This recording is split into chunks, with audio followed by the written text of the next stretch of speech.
turned the mightiest empire in the galaxy into a memory. They thought humanity was too small to matter, until they erased 12 lives in silence. But humans don't forget, and they don't forgive. From the ashes of a forgotten outpost, a storm was born. This is the story of how Earth stood up, and the stars learned to fear us. If you are new here, then please subscribe this channel and show thumbs up by liking the video. Now let's move to this wonderful story. In a distant corner of the universe, where starlight flickered like whispers between ancient planets, the Meraxan Empire ruled without question. For thousands of years they had expanded their reach across galaxies, swallowing civilizations, silencing resistance and writing their own history in golden ink. Their skin shimmered a deep bronze under their homeworld's 3 suns, and each of their 4 eyes gleamed with pride, or arrogance, depending on who you asked. From their capital world of Varian Prime, the High Council of Meraxans looked down upon the rest of the galaxy like royalty watching over a parade of insects. Grand Speaker Ralvek sat on the high dais inside the council dome, his broad figure wrapped in ceremonial cloth that shimmered with symbols of conquest. His voice, when he spoke, rolled like thunder through the chamber, but there was something cold in it, the kind of chill that lived in power long unchallenged. "Another request from the humans," he said with a tone dipped in amusement. He flicked his hand lazily, and the digital projection of Earth's request to join the Galactic Assembly floated into the air. A backwater species pretending to understand diplomacy. How charming. Advisor Vico stood beside him, shoulders stiff, eyes darting nervously over the documents. Unlike Ralvek, Vico did not dismiss humanity so easily. Reports had been troubling. Earth science was advancing faster than expected. Their ships, once primitive, now bent space around them. Their communications reached into zones previously untouched by younger species. Still, speaking too boldly against the Council's view could end a career, or a life. "They have met the basic technological requirements," Vico said carefully. "And they have achieved quantum shift capability." The chamber fell silent. Even the outer delegates, who often slept through these meetings, leaned forward. Ralvek's smile faded. "Quantum shift? Are you certain?" "Yes, Grand Speaker. The data is clear. They developed it independently." Ralvek stared at the flickering projection, then laughed. Not a pleasant laugh, but one that echoed across the walls with disbelief and scorn. "A fluke. A lucky guess. Perhaps their machine simply stumbled across it. We will not be threatened by monkeys with engines." Across the chamber, Emissary Lan, the Meraxan representative assigned to human affairs, remained quiet. He had been monitoring Earth's transmissions for years. They were full of strange stories, odd humor, and terrifying creativity. Lan wasn't afraid of Earth's weapons. He was afraid of their ideas. They imagined endlessly, adapted quickly, and never forgot. "Shall we allow them to present their case to the Assembly?" Vico asked. Ralvek shook his head. "No, not now. Let them wait. Another 100 years, perhaps. That should remind them who holds the keys to the stars." There were polite chuckles from the other council members, all too eager to stay in the Grand Speaker's favor. The Meraxan Empire had turned mockery into diplomacy. Other species played along out of fear, because everyone remembered what had happened to those who didn't. But fear wasn't something humans held on to for long.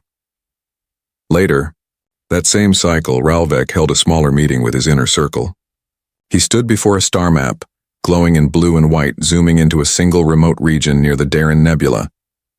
There, on the edge of known space, a small human research station orbited a quiet moon.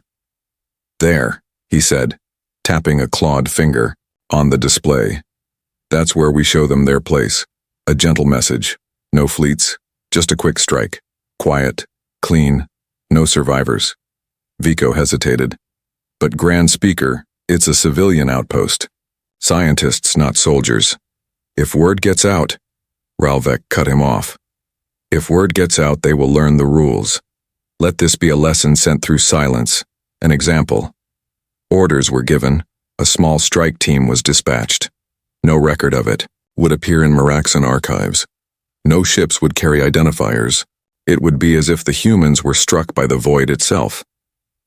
As Ralvek dismissed the meeting, a curious thought passed through Vico's mind, one he dared not speak aloud. Why were the humans so eager to join a council that clearly wanted nothing to do with them? Why apply with respect when insult was returned in kind? He didn't know the answer, but he felt deep in his bones that something had just shifted. Far from Varian Prime, beyond the glowing edge of the nebula, that quiet research station continued its work. Unaware of the fate approaching, they studied particles and listened to stars. They laughed, argued, and shared dreams about Earth's future in space.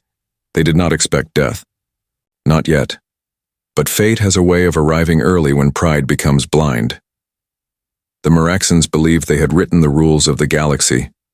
What they failed to understand, what they had never considered, was that some species didn't play by rules.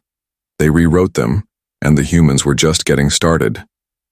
The research station known as Beacon Reach floated silently near the swirling gases of the Daren Nebula. It wasn't a large structure, just a cluster of silver-gray modules, connected by pressurized walkways and solar wings that caught starlight like sails. To its 12-person crew, it was home.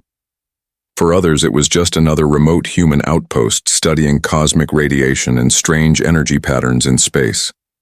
But inside its narrow corridors, life moved with purpose and curiosity. Every crew member had a reason to be there, and none of them knew they were running out of time. Dr. Nina Voss sat at her workstation, eyes fixed on the fluctuating data streams appearing on her screen. Her dark hair was pulled back in a loose knot, and she tapped her pen rhythmically against her desk. Beacon Reach had detected a shift in energy waves, something unpredictable, something new. But before she could send a report, her mug of tea began to slide slowly across the desk. Then her pen lifted into the air. Nina froze, staring as her tools floated weightlessly. "Theo," she called into the comms, "are the grav systems acting up again?" There was no answer. Theo Grant, the station's engineer, usually jumped at any excuse to explain the systems he maintained. He was always ready with a joke or a long-winded explanation. But now, only static buzzed through the radio. Nina pushed off from her seat and drifted into the corridor. Lights flickered overhead. Something was wrong. She turned a corner and found Yannick Moreau, the communications officer, clutching a console with white knuckles. His eyes were wide with fear. "I lost contact with Earth," he said. "All channels cut at once." Before Nina could respond, the station shook violently. Red lights flashed. A mechanical voice echoed through the halls. "Hull breach detected. Sections 3 through 8 compromised. Emergency lockdown initiated." Panic rippled through the station. The crew scrambled, grabbing emergency suits, trying to seal doors, but the attack came fast, too fast. Outside the thick observation window, bright flashes lit up the blackness of space. Something, some kind of energy beam, cut through the station's outer modules like they were paper. Fires broke out in the life support wing. Oxygen hissed from broken seams. A pressure door slammed shut behind Nina as she crawled into the central hub, coughing from the smoke. She looked up and saw Theo. He was trying to override the failing power grid. "They're targeting the power core," he shouted. "We have two-way." The lights died. Everything went dark except for the red emergency beacons pulsing like a heartbeat. For 7 minutes and 13 seconds, the attack continued. No warning, no demands, just destruction. The Maraxan strike ship had no name. It didn't respond to hails. It came from the void and returned to it just as quickly. When it was gone, Beacon Reach was broken. Pieces of it drifted apart like ash in the nebula's soft glow. 12 humans died, some instantly, others fighting to save each other until the very end. But something else happened too. Before the station lost complete power, Yannick managed to send out a signal. A compressed packet of data hidden among routine transmissions. It was brief, fragmented, and coded. But it was enough. It carried coordinates, sensor readings, and one final message: attacked by unknown ship. Unprovoked. 12 lost. Do not ignore. The signal reached Earth hours later, caught by a monitoring post in lunar orbit. At first, no one believed it. There was no war, no warning.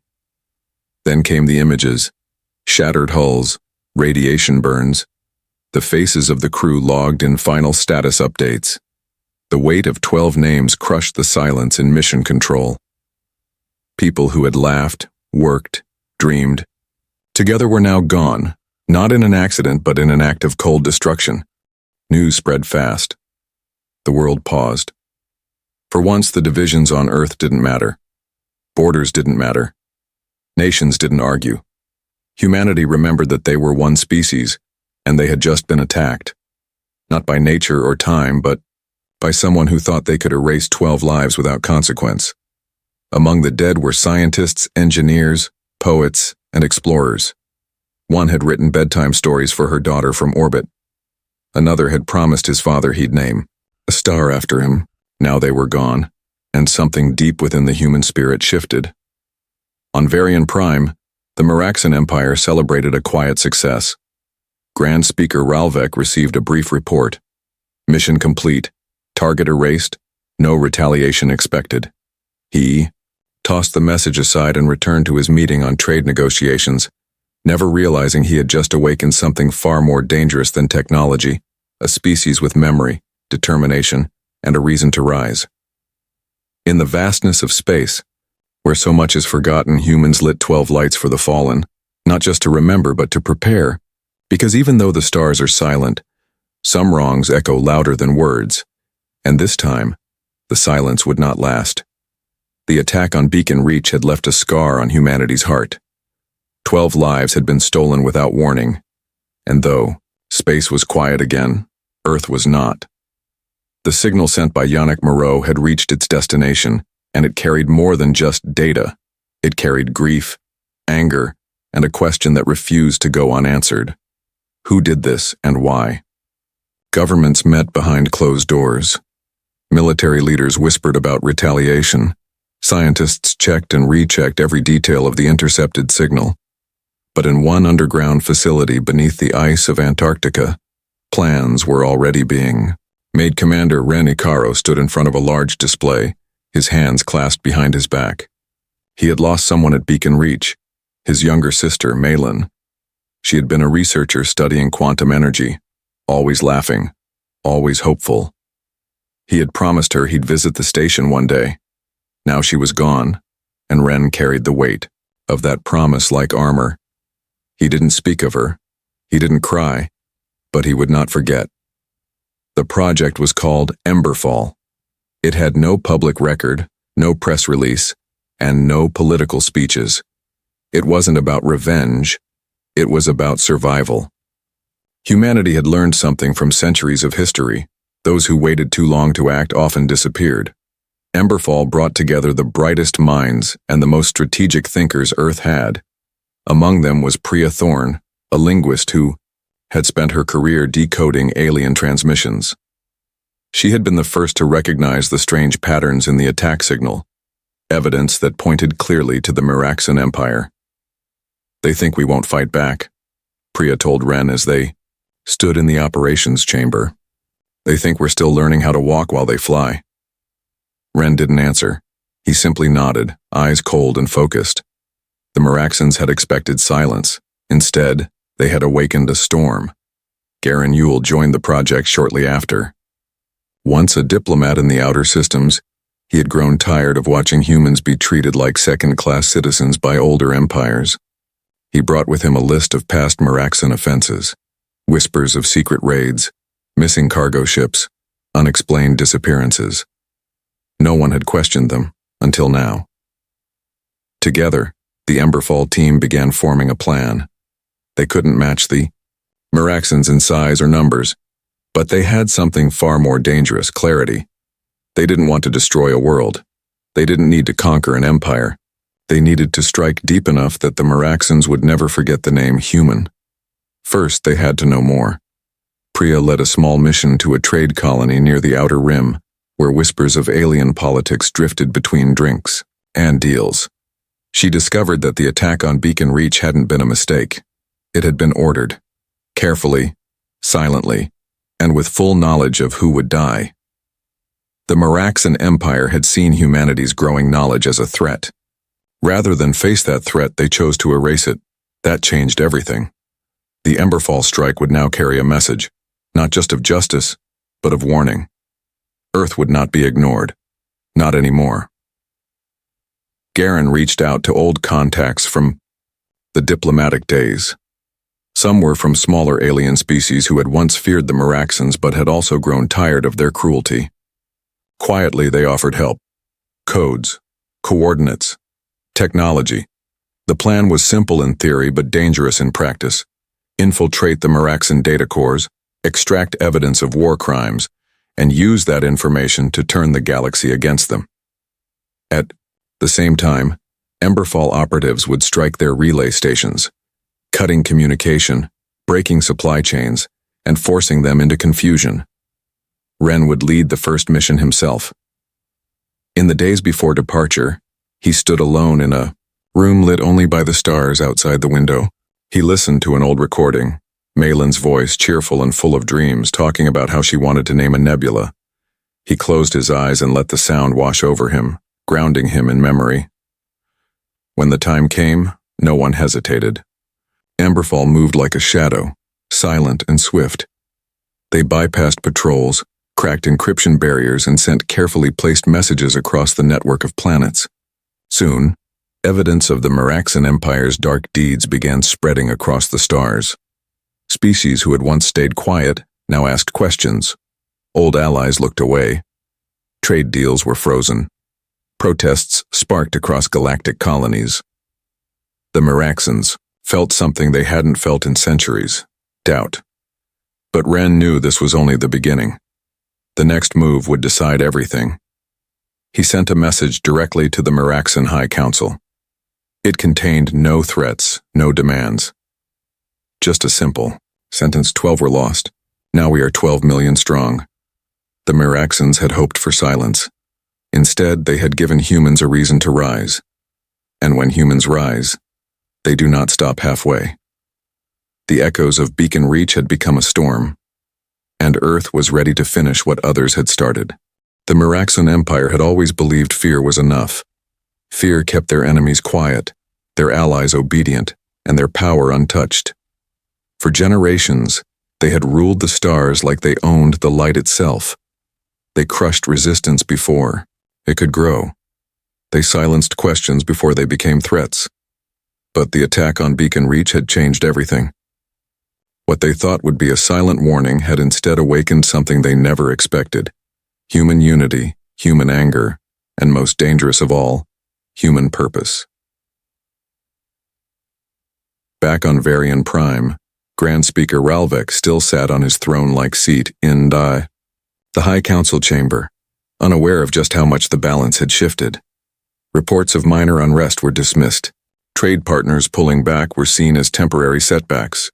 Rumors of human retaliation were laughed off. "Let them protest," Ralvek said with a smirk. "Let them shake their fists at the stars. They are nothing without ships, nothing without strength." But behind his back, the Empire's grip on the galaxy was slipping. Faster than anyone could see, something far more powerful than fear was spreading. Truth. Captain Mira Sloan led the final wave of Emberfall's operations. She had been chosen not just for her skill, but for her understanding of what was at stake.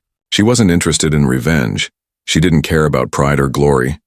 Mira wanted the galaxy to see the truth, that Earth would not disappear quietly, that if 12 innocent lives could be taken without reason, then the response would echo in every system where injustice had been allowed to grow.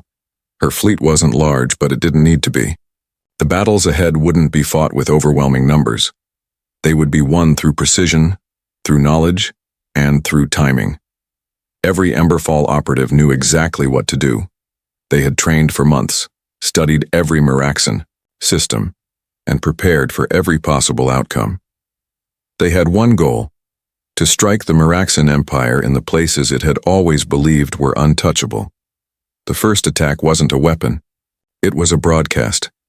Using stolen access codes and disguised relays, Emberfall sent a wave of messages across the Meraxan network. These weren't threats or propaganda.